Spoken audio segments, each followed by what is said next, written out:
The last thing I remembered before the darkness closed in was his voice saying I would never make it without him. When I finally opened my eyes again, I realized he had been wrong about everything.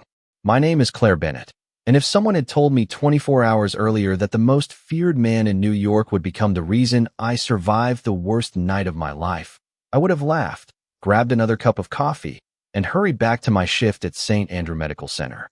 My world was painfully ordinary. I worked 12-hour night shifts, rented a tiny apartment in Queens, drove a 10-year-old Honda Civic with a cracked dashboard, and counted every dollar before grocery shopping each week.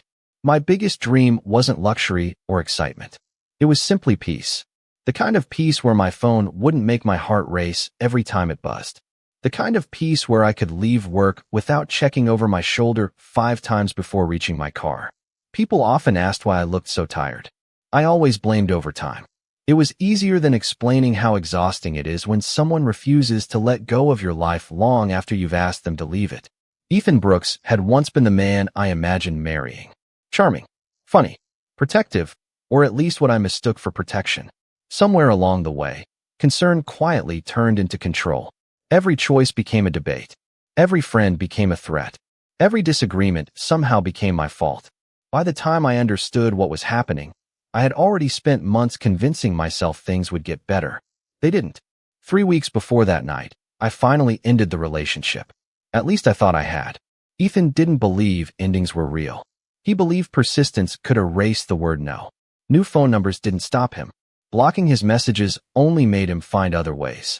Flowers appeared outside my apartment. Handwritten notes showed up beneath my windshield wipers. Sometimes I caught a familiar gray pickup parked across the street without ever seeing who was inside. I never reported it because I kept hoping tomorrow would be different. That Thursday had already been one of the longest shifts. I'd worked all year. Flu season had filled every room. My feet ached inside shoes that had carried me nearly 9 miles through hospital hallways before sunrise. The coffee in my travel mug had turned cold hours earlier, but I drank it anyway because exhaustion didn't care about flavor. Around 10:15 p.m., I finally stepped outside into the cool October air. Manhattan glittered across the river, while a steady breeze carried the smell of rain that hadn't started yet. The employee parking garage was unusually quiet. My coworkers had already left in small groups, laughing about weekend plans. I smiled politely when they invited me to dinner, inventing another excuse about needing sleep. The truth was simpler. I wanted to go home before Ethan somehow found another reason to appear. I tightened my jacket and walked toward the 4th level where my Civic waited beneath a flickering fluorescent light. The sound of my sneakers echoed against the concrete. One step, then another. My keys rested between my fingers the way every self-defense article online suggested. I hated that habit. I hated that it had become automatic. Halfway across the garage, I heard someone say my name. Quietly, calmly. Claire. Every muscle in my body froze. I didn't need to turn around to recognize that voice. My stomach dropped before my mind caught up. I closed my eyes for one brief second, wishing that if I stayed perfectly still, maybe reality would change its mind. It didn't. I turned slowly. Ethan stood 20 feet away beside a support column, hands tucked into the pockets of his jacket, wearing the same easy smile that had once convinced me he was the safest person I'd ever know. Tonight, it only made the garage feel colder. "I've been waiting for you," he said softly. My pulse hammered against my ribs. "You shouldn't be here." He shrugged as though we were discussing the weather. "I just want 5 minutes." I shook my head. "There's nothing left to talk about." He took one slow step forward, then another.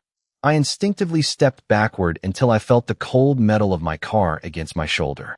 Somewhere beyond the garage entrance, I heard the distant growl of a powerful engine pulling. Inside, I never looked toward it. I never noticed the black SUV rolling silently into the shadows 1 level below. And I certainly never imagined that before this night was over, the man sitting behind its tinted windows would change the course of my entire life. I forced myself to breathe slowly, even though every instinct told me to get inside my car and leave before Ethan came any closer. The parking garage suddenly felt much larger than it had a moment earlier, every empty parking space stretching into shadows beneath the harsh fluorescent lights. My fingers tightened around my keys until the metal dug into my palm. Ethan stopped several feet away and gave me the same practiced smile that had once made me believe he could never hurt my heart. Now it only reminded me how easily appearances could lie. "You look tired," he said gently. "Are they still making you work those ridiculous shifts?" I refused to answer. Silence felt safer than giving him even one piece of my life. He slipped one hand into his jacket pocket and tilted his head slightly. "Claire, I have spent weeks thinking about everything. I know I made mistakes. I know I pushed too hard. I just want a chance to explain." I shook my head. "There is nothing left to explain. Please." His voice remained calm, almost painfully calm. 5 minutes. That is all I am asking." "No." The single word echoed against the concrete walls. For a brief moment, neither of us moved. Somewhere nearby, an elevator door opened and closed again before the sound disappeared into the silence. I wished another employee would walk onto this level, but no footsteps came. Ethan looked down before slowly raising his eyes back to mine. "You really believe I am the bad guy? I am not doing this anymore. You never listened to my side. I listened for 2 years. The words escaped before I could stop them. Now I am listening to myself." Something changed behind his eyes. It was subtle, almost invisible, but I recognized it immediately because I had seen it before. The warmth disappeared. His jaw tightened. The smile faded without warning. I had learned long ago that those tiny changes mattered far more than shouting ever did.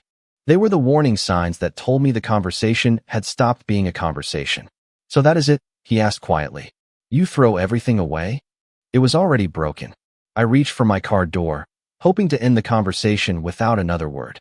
Before I could unlock it, he stepped sideways, not touching me, simply placing himself between me and the driver's door. My heart began pounding so loudly that I barely heard the wind rattling the loose metal sign hanging near the stairwell. "Move," I said. "I cannot." "You mean you will not?" "I cannot leave until you hear me." I looked around the nearly empty garage. The security camera mounted above the exit blinked with its tiny red light. Somehow that made me feel slightly better, although I doubted anyone was actually watching it at this hour. "You are making this harder than it has to be," Ethan continued. "We belong together. Everyone knows it." I laughed softly, not because anything was funny, but because I could not believe those words still sounded reasonable to him. "No, Ethan, that is what you believe." His expression hardened another degree. "You think someone else is going to love you?" I stared directly into his eyes. "That is no longer your concern." The silence that followed seemed endless. A cool breeze drifted through the open side of the garage, carrying the scent of approaching rain. Somewhere below us, I heard the deep rumble of an engine shutting off. Expensive, powerful, different from the ordinary sedans that usually filled the employee lot. Neither of us looked toward the sound. Ethan took a slow breath before speaking again. "You are scared of me. I am scared of what refusing to accept the truth has turned you into." His shoulders dropped slightly as though disappointment weighed more than anger. "I came here hoping you would remember who we used to be." "I remember." My voice almost broke. "That is exactly why I cannot go back." For one brief second I thought he might finally understand. Instead he glanced toward the concrete floor, closed his eyes, and whispered something I could not hear. When he looked up again, the distance between us suddenly felt much smaller even though neither of us had moved. Instinct screamed that I needed to leave immediately. Behind us, somewhere beyond the row of parked vehicles, another car door closed with a solid, deliberate sound. Slow footsteps followed, measured and unhurried, echoing through the garage with the confidence of someone who had never rushed toward anything in his life. I did not know who had arrived.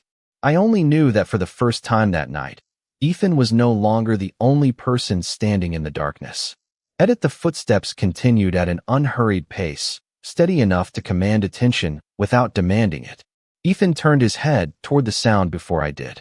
His shoulders stiffened ever so slightly, then relaxed again as if he had decided whoever was approaching did not matter. I wished I shared his confidence. Something about those footsteps felt different. Calm, controlled, certain. They echoed across the concrete floor until they stopped somewhere behind us. I finally looked over Ethan's shoulder. At first I noticed only details. A black luxury sport utility vehicle sat near the entrance with its headlights already off. 2 men in tailored dark suits stood beside it, perfectly still, their hands folded in front of them as though waiting for instructions instead of giving them. Between them stood another man, taller than both. wearing a charcoal overcoat over an impeccably fitted navy suit. His posture was effortless. He was not trying to appear powerful. He simply was.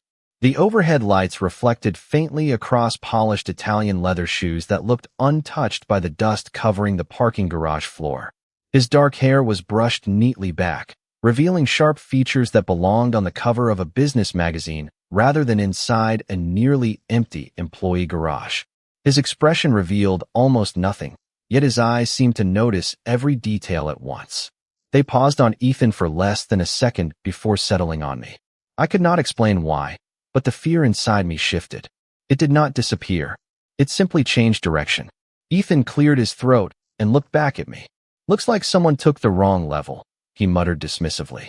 The stranger said nothing. Neither did the men standing behind him. Silence settled over the garage like heavy fog.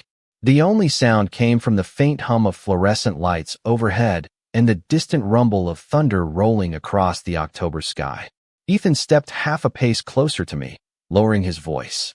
"Claire, ignore them. We are finishing this conversation." I met his eyes. The conversation ended weeks ago. His jaw tightened again. "You are making a mistake." "Maybe," I answered quietly, "but it is mine to make."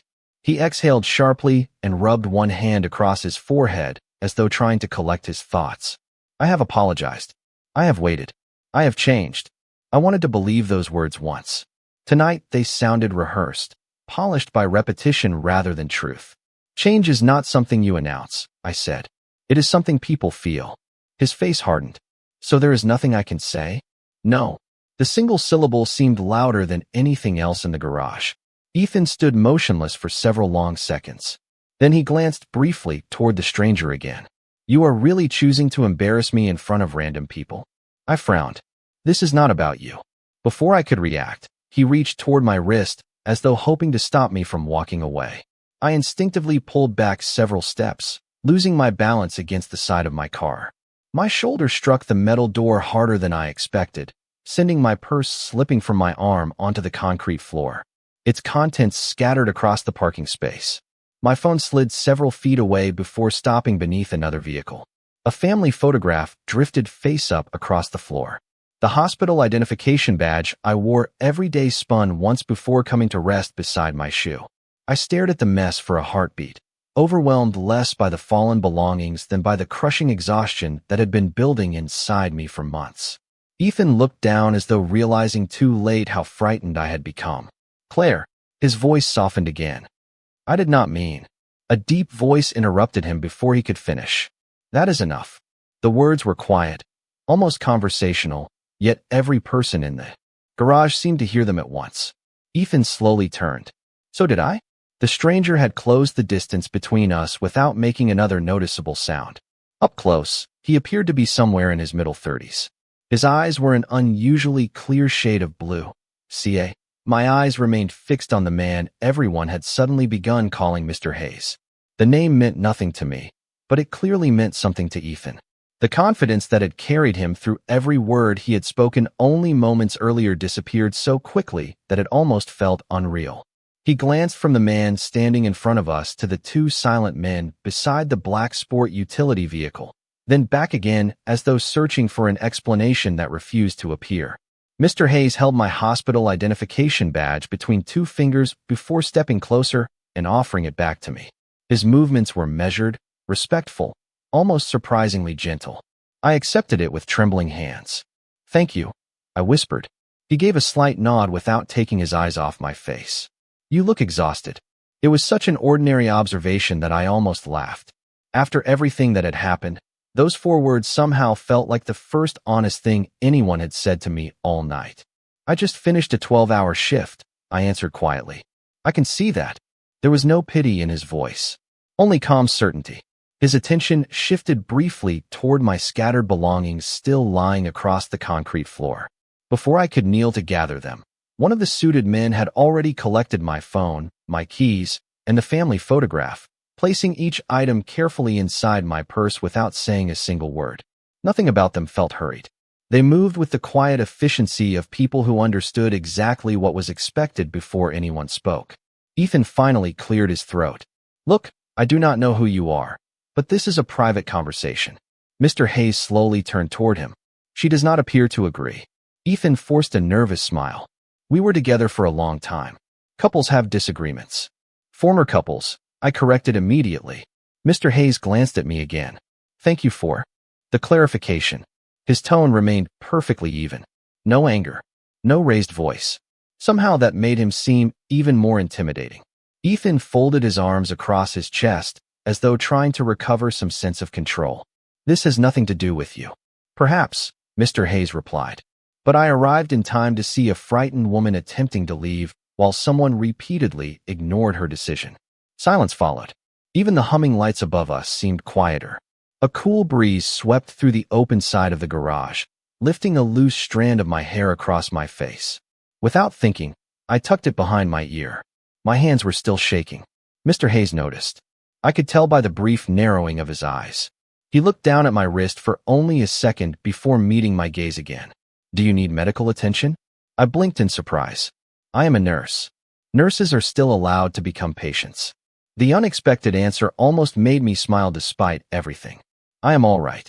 He studied my expression for another moment, as though deciding whether to believe me. Very well.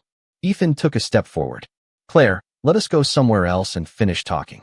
Before I could answer, one of the suited men quietly shifted sideways, not touching Ethan, simply making it impossible for him to move any closer. The gesture was so subtle that it barely seemed intentional, yet the message could not have been clearer. Ethan stopped immediately. Are your employees always this rude? He asked. Mr. Hayes answered without looking at him. Only when someone ignores boundaries. The words landed with quiet precision. I suddenly realized that no one had introduced him, yet he somehow understood the entire situation after witnessing only a few minutes of it. That thought should have frightened me. Instead, it made me feel strangely safe. He turned toward me once more. Miss Bennett, is this man preventing you from leaving? My throat tightened. It should have been an easy question. Instead, months of fear, doubt, and second-guessing crowded together inside my chest. Then I remembered every sleepless night, every unwanted message, every excuse I had made for someone who refused to respect my decisions. I drew a slow breath. Yes. The single word echoed across the garage. Ethan immediately protested. That is not fair. Mr. Hayes finally looked directly into his eyes. It was not an angry stare. It was something colder than anger. Complete certainty. She answered the question. Nobody spoke after that. Thunder rolled again outside, closer this time, and the first drops of rain began tapping softly against the concrete ramps leading into the garage. Mr. Hayes slipped one hand into the pocket of his overcoat before speaking in the same calm voice that had never risen above conversation. Miss Bennett, if you wish to leave, my team will make certain you reach your destination safely. I looked from him to Ethan, then back again. For the first time in longer than I could remember, someone had asked what I wanted instead of deciding it for me. I realized then that the most powerful person in the garage was not the one speaking the loudest. It was the one who never needed to raise his voice at all. For several seconds I simply stood there, unable to believe that the decision truly belonged to me. Nobody interrupted. Nobody argued. Nobody told me what I should think or how I should feel. Mr. Hayes waited with the kind of patience that came from someone completely comfortable with silence. I swallowed the tightness in my throat and nodded once. I would like to go home. Of course, he replied. There was no hesitation, no condition attached to the offer. He simply turned slightly toward one of the men beside him. See that Miss Bennett reaches her apartment safely. The man acknowledged the instruction with a quiet nod before stepping toward the black sport utility vehicle. Ethan immediately took a step forward, frustration replacing the uncertainty that had settled over him only moments earlier. Claire, you are seriously leaving with people you do not even know? I looked at him for what I hoped would be the last time. Tonight they have shown me more respect than you have in months. The words landed between us like a locked door. Ethan opened his mouth as though searching for another argument, but none came. Mr. Hayes remained perfectly still. He did not celebrate. He did not smirk. He simply allowed my answer to stand on its own. One of the suited men opened the rear passenger door of the sport utility vehicle. I hesitated for only a second before walking toward it. As I passed Mr. Hayes, he spoke quietly enough that only I could hear. You should have someone examine your shoulder tomorrow. You favored your left side when you reached for your purse. I blinked in surprise. I had not even realized I was doing that. You noticed? He gave the smallest nod. People reveal far more through what they do than what they say. I thanked him softly before climbing into the vehicle. The leather seat was warm against the cold October night, and for the first time since leaving the hospital, I allowed myself to breathe without feeling trapped. Through the tinted window, I watched Ethan remain exactly where he was. Rain had begun falling steadily now, small drops reflecting beneath the garage lights like scattered pieces of glass. He looked smaller somehow, standing alone between rows of parked cars while the world quietly continued around him. Mr. Hayes never looked back at him. Instead, he entered the front passenger seat while another man took the wheel. I had expected him to leave in another vehicle, but apparently our destinations overlapped for at least part of the journey. The drive out of the parking garage was almost completely silent. Soft classical music played at such a low volume that it blended with the sound of rain against the windshield. Manhattan glowed beyond the river, its skyline blurred by the weather until every building looked like a watercolor painting. I wrapped my hands around the strap of my purse, suddenly aware of how out of place I must have looked among tailored suits and polished interiors. My navy blue hospital scrubs were wrinkled after 12 exhausting hours. My sneakers still carried faint marks from disinfectant and hospital floors. I expected to feel embarrassed. Instead, nobody seemed to care. About 10 minutes into the drive, Mr. Hayes finally spoke without turning around. "How long have you been a nurse, Miss Bennett?" "Almost 4 years. Emergency medicine?" "Mostly medical, surgical, and trauma recovery." He nodded thoughtfully. "Difficult work. Some days. And yet you continue." I smiled faintly at the rain streaking across the window. "Someone has to." Another quiet silence settled inside the vehicle. It did not feel awkward. It felt peaceful. I realized I could not remember the last conversation I had where silence did not make me anxious. Eventually, curiosity overcame caution. "May I ask you something?" "You may." "How did you know something was wrong?" He answered almost immediately. "You were trying to leave." He was trying to prevent it. Everything else became unnecessary. Such a simple answer. No complicated theories. No dramatic speeches. Just observation. Most people would have assumed it was a private disagreement, I admitted. Too many people confuse privacy with permission. I looked at his reflection in the windshield. His expression never changed, but somehow those words carried the weight of experience. As the vehicle crossed the bridge toward Queens, my apartment building came into view several blocks ahead. I almost felt disappointed that the drive was ending because it meant returning to a place where fear had become routine. Before the driver turned onto my street, Mr. Hayes quietly spoke again. "Miss Bennett." "Yes." "If anyone ever prevents you from feeling safe in your own life again, do not convince yourself that enduring it is strength." He paused just long enough for the words to settle. Walking away requires far more courage. I stared out at the rain, unable to answer. Somewhere deep inside me, a part one thought had disappeared months ago had finally begun to believe him. Sleep should have come easily after everything that had happened, but my mind refused to slow down.